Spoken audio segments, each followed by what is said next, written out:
iniciando a nossa aula número 297 do nosso curso de Filosofia Espírita e Interpretação dos Evangelhos segundo o Espiritismo. Peço para vocês clicarem de forma a receber automaticamente a aula quando ela subir para o YouTube. Na aula de hoje, a 297, damos continuidade à interpretação da parábola de Jesus, quando ele diz: é necessário que venha o escândalo. Já interpretamos o escândalo anteriormente como o mal moral que as pessoas têm. Portanto, o mal moral tem que aflorar, tem que se expor, para que ele seja transformado em bem, em depuração moral, e após a depuração moral, a ascensão dos valores do bem, os valores da justiça, os valores soberanos do amor e da caridade. Então, o mal moral tem que aparecer, da mesma forma que um cirurgião lanceta uma coleção de pus que está dentro de abaixo da pele, lacenta para poder drenar o pus.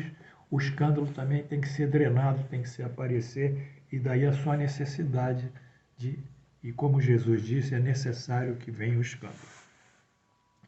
Entretanto, alunos, após o escândalo, surge o quê? Surge a ascensão moral, surge a implantação do cristianismo, como uma forma reativa, né? Desceu, depurou, desagregou-se moralmente, houve uma dissolução moral, e a dissolução moral foi o fundo do poço, e agora começa a crescer através de uma forma reativa, ou de uma reação.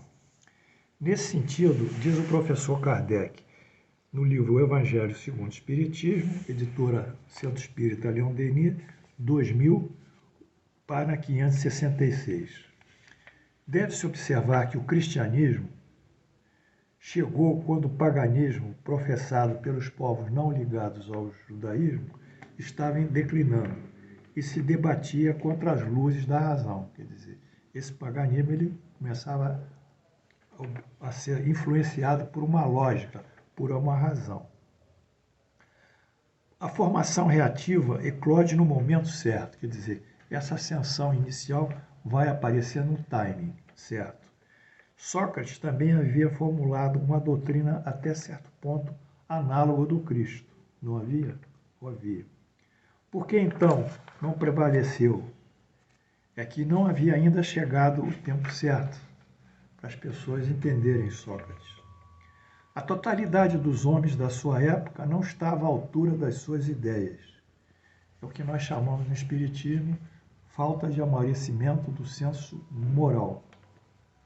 Não havia o senso moral amadurecido. Entretanto, na época de Jesus, após o trabalho prévio do judaísmo, este amadurecimento cresceu, possibilitando assim as futuras gerações a se sensibilizarem pelas palavras e exemplos do Cristo.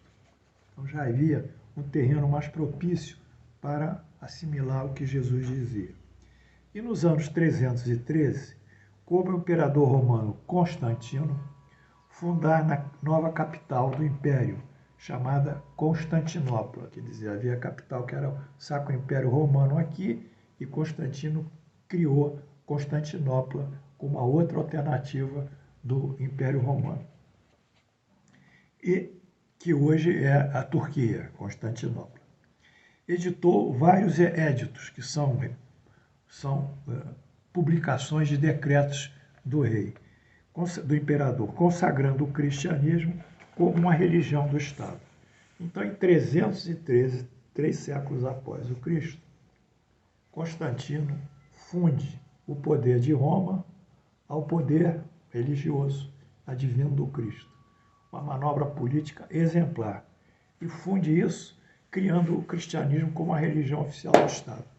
Então, para ser um cidadão romano, para estar sob sua égide da cultura romana, para ter os privilégios romanos, tinha que ser o quê? Cristão. Mas Constantino não era um cristão, mas ele fez isso politicamente. Então, nós vamos fazer aqui uma tabelazinha, um organograma, para que vocês entendam que as ideias lançadas assim, por um ou por outro, no caso aqui por Sócrates, por Jesus, nós vamos estudar. Ela necessariamente elas não têm receptividade entre o povo, porque a ideia tem que ser amadurecer. O povo é que tem que amadurecer para compreender essas ideias novas. Isso aconteceu também com Jesus, quando ele foi negado pelos judeus, que são seus antepassados, no grande templo de Jerusalém, no Sinédrio, dizendo que ele era um revolucionário, que ele falava contra a lei mosaica, porque não entendiam.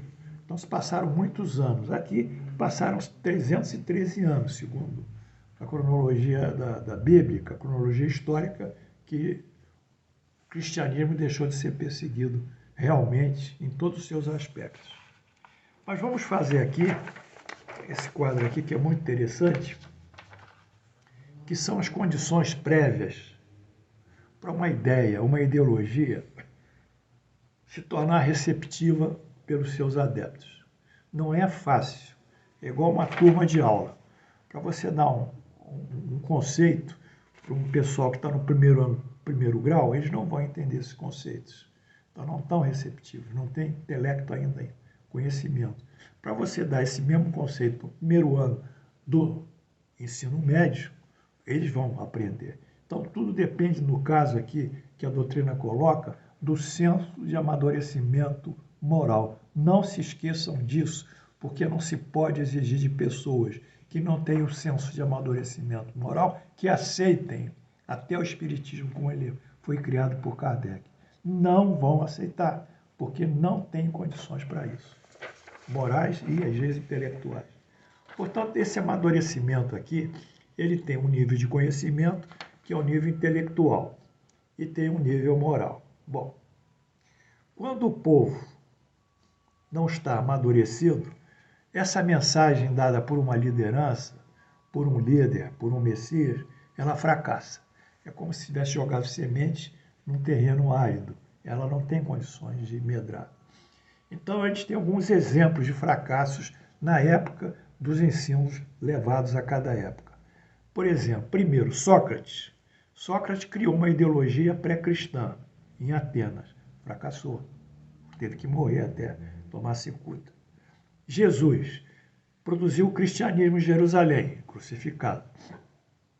Paulo apóstolo foi pregar o cristianismo em Atenas. Ninguém ouviu, nem os sábios ouviram. E no Brasil, o espiritismo kardecista. No Brasil, o espiritismo kardecista transformou-se no espiritismo neocristão. Quer dizer, uma outra forma de espiritismo sincretizado com o cristianismo.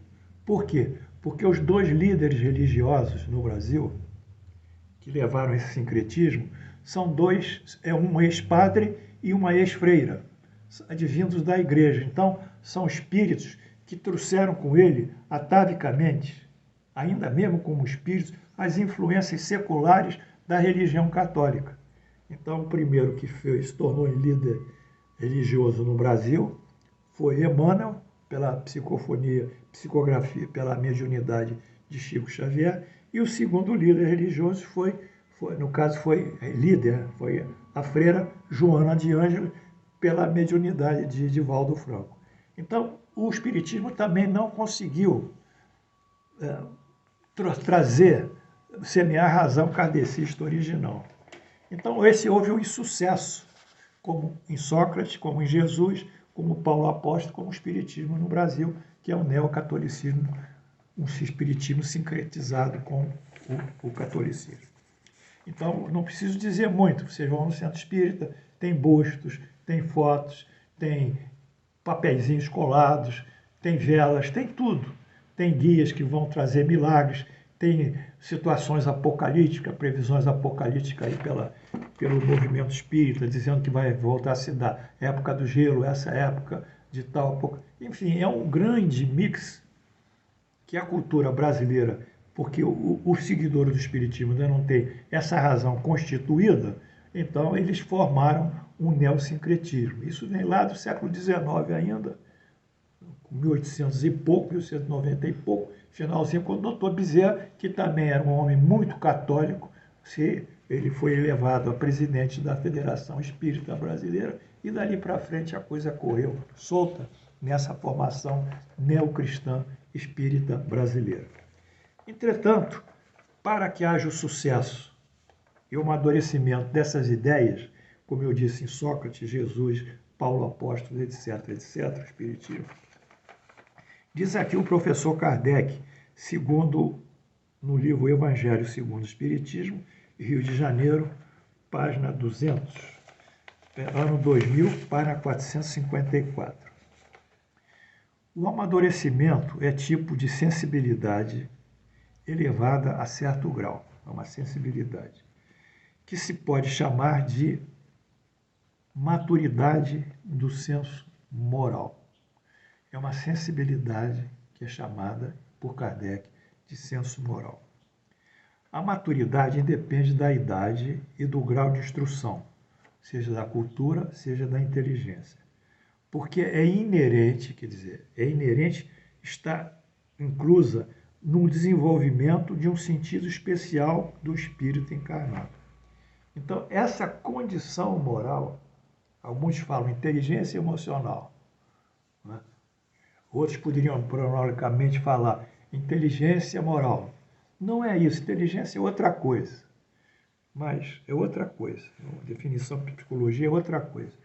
Mas o que nós vemos é que essa condição de perceber juízos de valor moral depende do próprio espírito, do seu amadurecimento.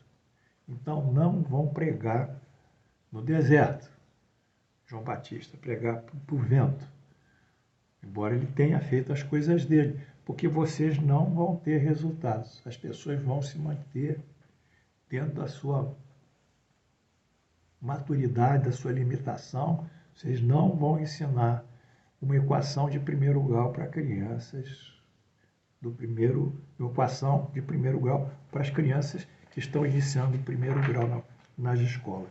Cada tempo tem seu amadurecimento.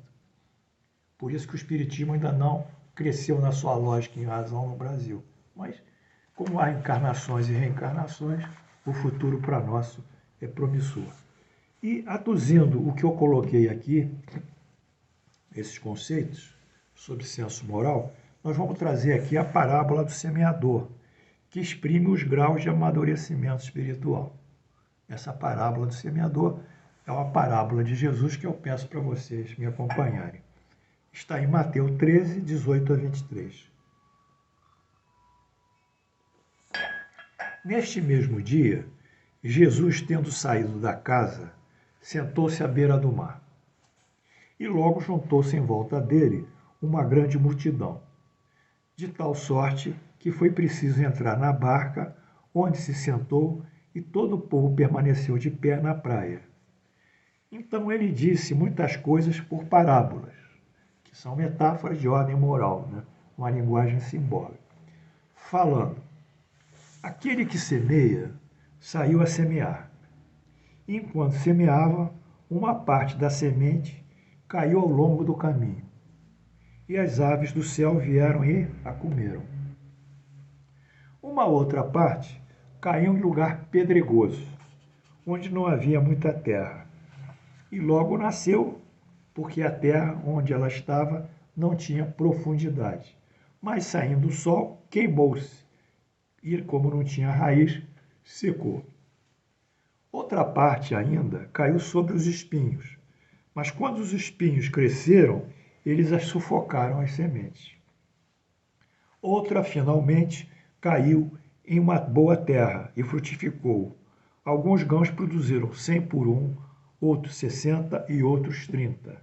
Quer dizer, um grão 100, outros 60 e outros 30. Que ouça aquele que tem ouvido para ouvir. Então ele diz, aquele que esteja amadurecido, né, tem o senso moral, que tenha condições de compreender o que eu disse.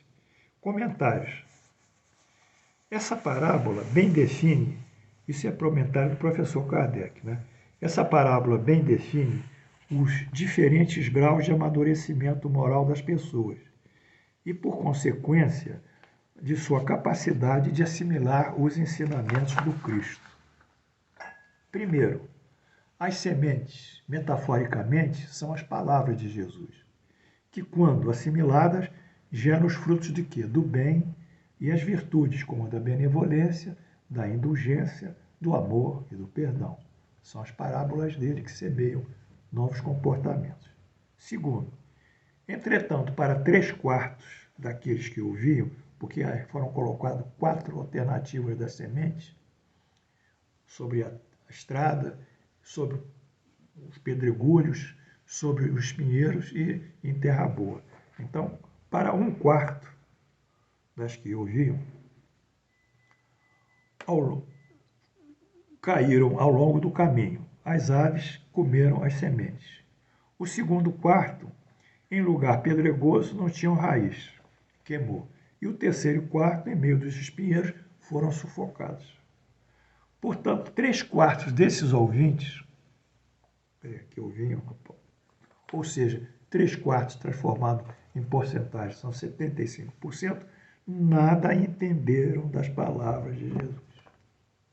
As palavras de Jesus morreram. 70 em cada 10 pessoas, 7,5 pessoas não ouviu, não entendeu nada. Porém, 25%, ou seja, 1/4, ouviram. E desses 25, uma semente deu 100, outra 60 e outra 30. Produziu-se assim a multiplicação do bem. Agora, dentro dessa parábola, em que a gente vê que 75% nada entende e 25% entendem, umas multiplicam por 100, outras por 60, outras por 30 os bens, os critérios de bondade e de virtude, vamos contextualizar as palavras de Jesus explicando os fracassos, numa visão mais dilatada, dos 75%.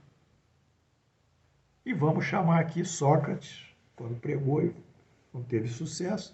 Vamos chamar Jesus, quando pregou e não teve sucesso, crucificação. Vamos chamar Paulo, pregou, foi perseguido. E vamos chamar o Espiritismo no Brasil, que se tornou também, ainda não teve o sucesso que os espíritos da codificação pretendem que tenha. A resposta comum de tudo isso é a mesma. É a falta de maturidade do senso moral. Eu gostaria muito que meus colegas espíritas e outros professores, palestrantes, entendessem isso, porque eles se queixam que os espíritas estão sempre buscando coisas catolicizantes, milagres, guias, informações assim de psicofonia, psicografia, evidência, estão buscando sempre fenômenos. Mas isso, e ficam revoltados com os fatos das pessoas não entenderem a realidade do espiritismo, como é a lógica do espiritismo, como é a razão do espiritismo, como é o propósito real do espiritismo, que é nos aproximar de Deus sem fenômeno, unicamente pela nossa modificação moral. Eles ficam nesse quadro, às vezes, de insatisfação e desconforto, mas a base está no terreno. Se não tiver público que entenda, não adianta. É impossível. Então, vamos aqui, essa questão, como Allan Kardec colocou e definiu, é a falta de maturidade do senso moral. Agora vocês estão entendendo. Portanto, isso vem do Kardec, o Evangelho segundo o Espiritismo, na edição da CEL, de ano 2000, páginas 455 e 457. Bem, esse é a síntese do que eu vi e que nós vimos sobre a parábola do semeador, trazendo agora e contextualizando as diversas épocas. A parábola do semeador, em que 75% daqueles que ouviam Jesus falando na barca não entendiam absolutamente nada. E 25% começaram a entender. Mas é muito pouco, é muito pouco. Se a gente tomar isso aqui no Brasil, também é muito pouco. As últimas estatísticas feitas por entidades religiosas católicas mostram que apenas 5% dos católicos vão à missa. Dizem que o Brasil tem 100 milhões de católicos, mas desses 100 milhões, só 5 que vão à missa.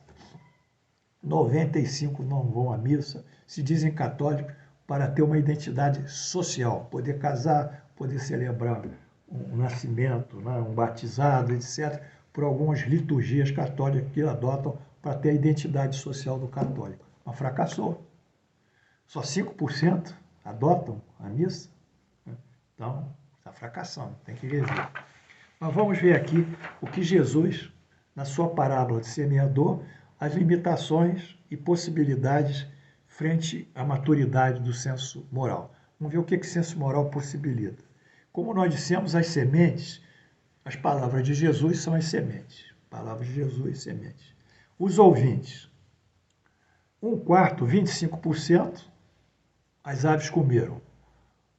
Resultaram em nada. Não aprenderam nada. Sócrates. 1/4, 25%, as raízes foram queimadas pelo sol. Não aprenderam nada. Jesus crucificado. 1/4, 25%, os espíritas, os espinheiros asfixiaram. Nada. Allan Kardec, é o Brasil. E apenas 25%, 1/4, foi fecundado. Por quê? Porque esses foram fecundados pelo bem, pelos princípios da moral do Cristo aplicados ao cristianismo, ao espiritismo. Só a moral, não a liturgia. Então nós temos aqui 1/100, 1/60 e 1/20. Então, em Sócrates, esses aqui assimilaram Sócrates com a sua filosofia, pode assimilar Jesus, vão assimilar Sócrates com a sua filosofia, têm competência, vão assimilar Jesus com o seu cristianismo e vão assimilar o Kardec com o seu cristianismo original, como foi dado pelos espíritos da codificação e não por outros espíritos aqui do Brasil que assumiram uma liderança neocristã do cristianismo. Bem, era isso que nós queríamos passar para vocês. Eu acho que foi uma aula assim, maravilhosa. Eu vou cumprindo o meu papel aqui. Já estamos vamos completar 300 aulas. Isso está no YouTube. Se muitas pessoas veem, outras não veem, a minha função é divulgar isso, porque um dia, se não é hoje, não é o timing de hoje, um dia uma outra geração de espíritos encarnados, eu tenho certeza absoluta que farão um bom uso desses textos para a sua vida diária. Portanto, que Deus nos abençoe. Entendamos que não podemos pregar onde o senso de amadurecimento moral, que é uma qualidade do espírito, ainda está embrionariamente em evolução. Está ainda no rés do chão. Deixe eles com as suas crenças, com seus santos, suas liturgias. Deixe eles com os seus milagres, com as suas predições, com as suas manifestações transcendentais. Deixe. Um dia eles vão entender que isso foi apenas um passo para o seu crescimento espiritual. Que Jesus nos abençoe.